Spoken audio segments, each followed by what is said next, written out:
Bienvenue sur ma chaîne AstroClé pour trouver les clés des blocages. Je suis astrologue et analyste en clés génétiques. Aujourd'hui, nous cherchons les clés d'Alain Delon. Eh bien, monsieur Delon, à côté de quoi êtes-vous passé? Quelles clés auriez-vous pu activer pour vous aider sur votre chemin de lumière? Du signe solaire Scorpion. Je vais un peu détailler ce signe d'eau, d'autant plus que Jupiter est aussi dans ce signe et peut y faire des excès. C'est un être passionné, secret, tourmenté d'absolu, intuitif mais également critique. Il observe, analyse en profondeur et perçoit bien les autres. Animé de volonté, de puissance, il connaît des désirs violents, des rancunes tenaces. Il est volontaire, indépendant. Il est capable de détruire pour reconstruire. Il rejette, il s'oppose, il veut décider par lui-même et réagit avec agressivité si on veut le contraindre. Ses pulsions sont fortes. La sexualité est un domaine important de son existence et il va au bout de ses expériences. Sous cette forte personnalité s'abrite un fond sensible et émotif que je vais détailler ensuite. Le Scorpion l'entraîne dans un voyage vers le monde du dessous, les profondeurs psychologiques, là où résident les causes profondes des événements de la vie. Là, il découvre ses peurs, ses pulsions, ses attachements, ses désirs. Et une fois la descente opérée, le travail de transformation peut commencer. Surtout qu'il ressent les choses et capte l'invisible. Il peut trouver un dépassement dans l'art, ce qu'il a fait, et dans l'occultisme, en veillant à modérer sa tendance à la démesure. Car il peut être hautain, avoir l'humour noir et piquant, et être autodestructeur. Il a du mal à limiter ses appétits sexuels, malgré des sentiments refoulés, avec une Vénus en Vierge. Son but métaphysique est de transformer ses désirs inférieurs en aspirations supérieures. Et le Scorpion, en bon chercheur de vérité, remet en cause la balance. Et la balance est son ascendant, et aussi le lieu de la lune noire. Et il a intégré cette polarité de balance, développé le relationnel par l'intermédiaire de ses différents couples, et équilibrer les points de vue opposés, produire la paix et la beauté autour de lui. L'ascendant a une influence sur l'apparence, et il est beau, monsieur Delon.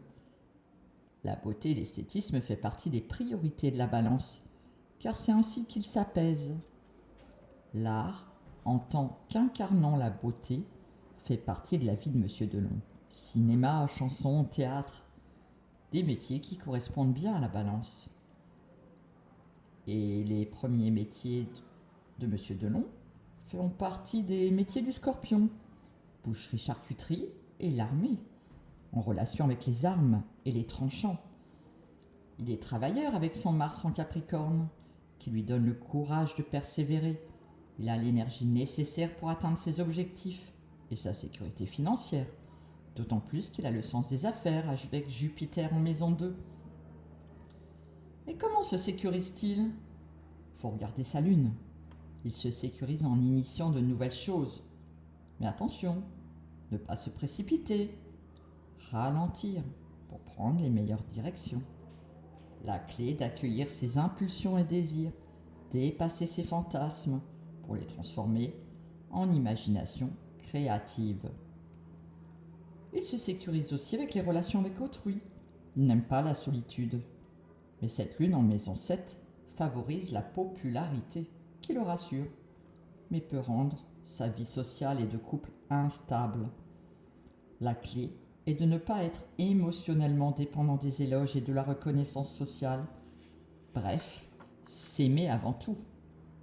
Avec ce Saturne en maison 5, il a du mal à donner et recevoir de l'amour. Pas confiance en sa valeur, des difficultés à élever ses enfants, et même possibilité d'enfants dits illégitimes. La clé d'exprimer les sentiments, les émotions, avec des jeux de rôle et le théâtre, pour aider à sortir les choses. La vie est bien faite, monsieur Delon, n'est-ce pas? La clé est le sacrifice du désir personnel à une cause élevée. Car il est querelleur, provocateur, polémique, quelquefois même révolté. La clé est de faire évoluer ses valeurs, avec Uranus en Taureau, de trouver l'équilibre entre son indépendance et la compréhension des besoins et désirs d'autrui. Et bien sûr, avec Uranus en maison 8, s'ouvrir à l'occultisme, à ses intuitions, sa part visionnaire. Après ce premier aperçu, nous allons plus en profondeur encore, car il est très très sensible et émotif dans le fond avec ce Pluton, avec des parents qui lui font vivre des chocs émotionnels. La clé est de trouver sa sécurité intérieure en lui, au lieu de chercher la satisfaction de ses besoins à travers d'autres personnes, dont ses partenaires amoureux, et devenir un enfant adulte sain. Chacun a un enfant en lui. Il va rechercher sa sécurité aussi par l'intermédiaire de sa vocation professionnelle, qui lui donne une place sociale. Sa clé est de se reconnaître soi-même et de construire une nouvelle image de lui qui ne repose pas que sur des questions de carrière. Il ira chercher une harmonie entre sa vie privée intérieure et ses responsabilités sociales. La famille, les parents, conjoints, enfants est un domaine de prédilection pour assimiler ses leçons. Ces chocs émotionnels l'obligent à se plonger dans une profonde introspection.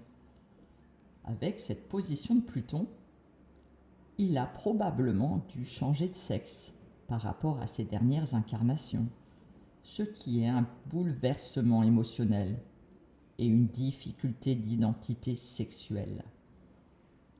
Avec Neptune et sa lune noire en maison 12, il y a une quête de l'au-delà, ou d'un idéal plus ou moins confus, ou un sentiment très présent qu'il existe une autre réalité sous les apparences concrètes, mais en même temps des peurs d'être débordé par ses forces, peur de l'enfermement, peur de la folie, peur des invasions, de perdre pied.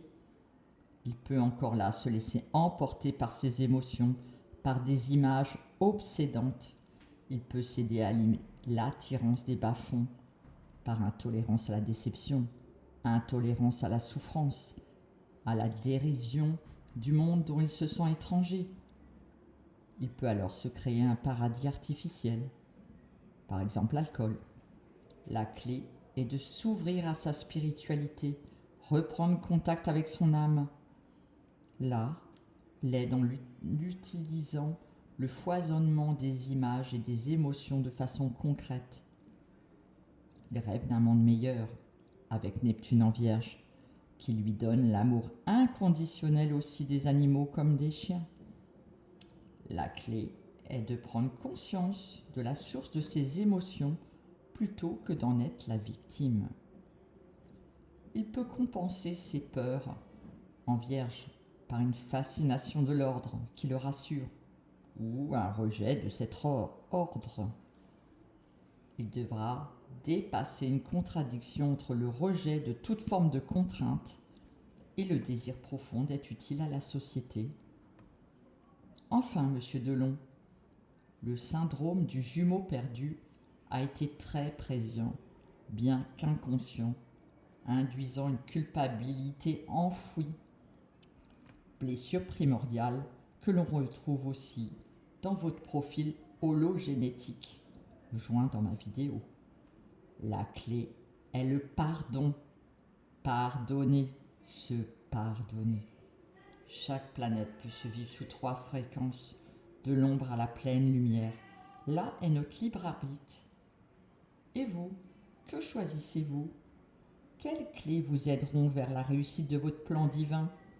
Si vous voulez en savoir plus, likez, partagez, abonnez-vous à ma chaîne.